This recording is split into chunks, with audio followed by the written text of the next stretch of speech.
जय भीम. नमो बुद्धाय.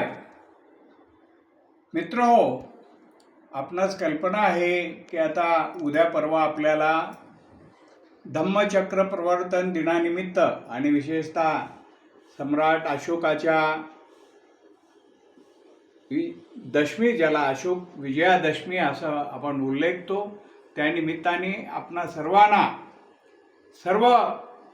सर्व जाती धर्माच्या कुठलाही भेदभाव न करता सर्व मानव समाजाला हार्दिक शुभेच्छा. मित्रहो, आपणास कल्पना आहे की आजचं जग हे अत्यंत अस्थिर आणि एका हिंसात्मक आणि ज्याला मानवी जीवन धोक्यात आणणाऱ्या वातावरणामध्ये आपण सगळे जगत आहोत. केवळ पर्यावरणाचा आणि याचा ऱ्हास तर होतोच आहे, पण विशेषतः मानवी जीवनाचा जो पाया आहे, नैतिकता हा पाया आहे, आणि शांतता आणि एकमेकाला बंधुभावाची जी भावना आहे ती हळूहळू कमी होत चालली आहे. आणि धर्मभेद, जातीभेद, वर्णभेद, स्त्री पुरुष भेद या भेदाभेदामुळे सर्व अनर्थ होत आहे.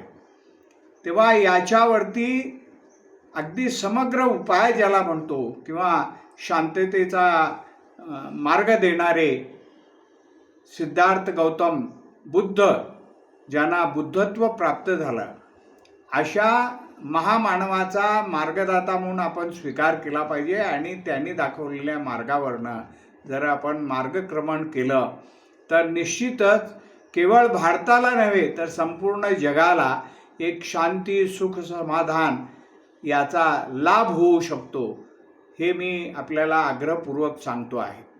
मित्र, आज जगाला युद्ध नको आहे. तर जगाला युद्ध नको असेल तर मग काय पर्याय आहे? तर त्यासाठी बुद्ध आणि बुद्ध तत्वज्ञान, बुद्ध व्यक्ती म्हणून नव्हे, बुद्ध त्याची प्रतिमा पूजन किंवा मूर्तीपूजन करण्यापुरतं मर्यादित आपण राहता कामा नये. बुद्धाचे जे विचार आहे, तत्वज्ञान आहे, आणि प्रत्यक्ष त्याचं अनुसरण आपण करण्यासाठी आज प्रतिज्ञाबद्ध व्हायला पाहिजे. आणि त्यासाठी केवळ एक विशिष्ट तत्वज्ञान म्हणून नाही, एकूण मानवी कल्याणाचं जे प्रज्ञाशील करुणा या मानवी मूल्यावरती आधार आहे, आणि त्याचाच सगळा आपल्याला भारतीय संविधानामध्ये समावेश झाल्याचं दिसतं. आणि त्यातूनच सगळे मानवी हक्क सगळ्या समाजाला प्राप्त झालेले आहेत. ते असताना आपण का बरं एकमेकाचा भेदाभेद करून एकमेकाचं उणं दुणं करतो आणि अनावश्यक शांतता भंग करतो? हे योग्य नाही आहे. त्यासाठी संघटितपणे आपण याचं अनुसरण केलं पाहिजे. आपल्याला विचार पटला, बुद्धाने आत्मदीपभव हे अत्यंत क्रांतिकारी तत्व आपल्याला दिलेलं आहे. बुद्ध स्वतःच म्हणतात की आधी तुम्ही स्वतः अनुभव घ्या, स्वतः चिंतन मनन करा, आणि पटलं तर अनुसरण करा, अन्यथा तुम्ही स्वतः स्वयंदीप हो, असा तो आपल्याला संदेश आहे. आणि आपण मग आपल्या मनाने विचार करून खात्री पटल्यानंतर सद्मार्गाने आपण जायला स्वतंत्र आहोत. तेव्हा स्वातंत्र्य, समतेचा आणि बंधुतेचा हा अत्यंत मूल्यात्मक संदेश देणारा हा बुद्ध धम्म हा सगळ्यांनी डॉक्टर बाबासाहेब आंबेडकरांनी याचा स्वीकार अगदी 20 वर्ष 25 वर्ष अभ्यास केल्यानंतर स्वीकारला. आणि एक मोठी धम्मक्रांती, अहिंसक क्रांती या देशामध्ये घडवून आणली. आपण ते 14 ऑक्टोबर असं दिनांकाच्या पद्धतीने बोलतो, पण तो खरा म्हणजे हा विजयादशमी, ज्याला अशोकादशमी आपण विजयादशमी म्हणतो, त्या अर्थाने आपण घेतलं. कारण सम्राट अशोकाला त्याचं श्रेय जातं की ते प्रत्यक्ष जगभर त्यांनी पसरवलं. तेव्हा आज परत एकदा आपण संकल्प करूया की महामानव भारतरत्न डॉक्टर बाबासाहेब आंबेडकरांनी जो धम्म आपल्याला दिला त्याचं केवळ रक्षण नव्हे तर त्याचं संवर्धन करून त्याचा विस्तार करण्याची ऐतिहासिक जबाबदारी आपल्यावरती आलेली आहे. ते करण्याचा आपण सगळ्यांनी संकल्प घोषित करून आपल्या स्वतःपासून आपल्या परिवाराला, आपल्या शेजारी पाजाराला आणि एकूणच भारतीय समाजाला, जगातल्या समाजाला आपण हा संदेश देण्यासाठी संकल्प करूया. आणि त्यासाठी आपण स्वतःला वाहून घेऊया.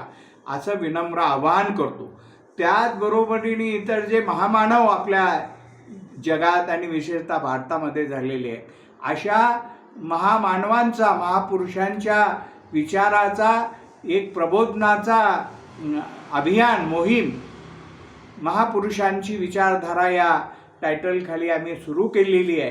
त्याचाही आपण लाभ घ्यावा, म्हणजे आपल्याला संपूर्ण आपली वैचारिक पातळी उंचावण्याची एक संधी मिळेल आणि आपण आपल्या मानवी जीवनाचं कल्याण होईल आणि त्यातूनच ज्याला सर्वांचं कल्याण हो, बहुजन सुखाय बहुजन हिताय जरी म्हटलं तरी सर्वांचंच सबमंगलम अशी आपण कामना करतो.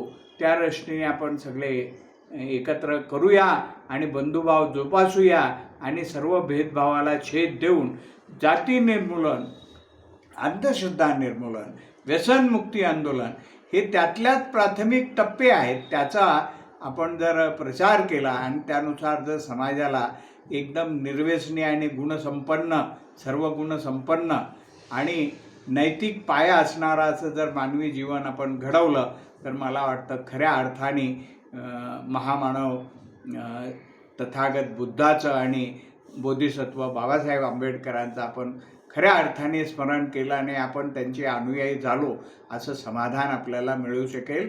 धन्यवाद. नमो बुद्धाय.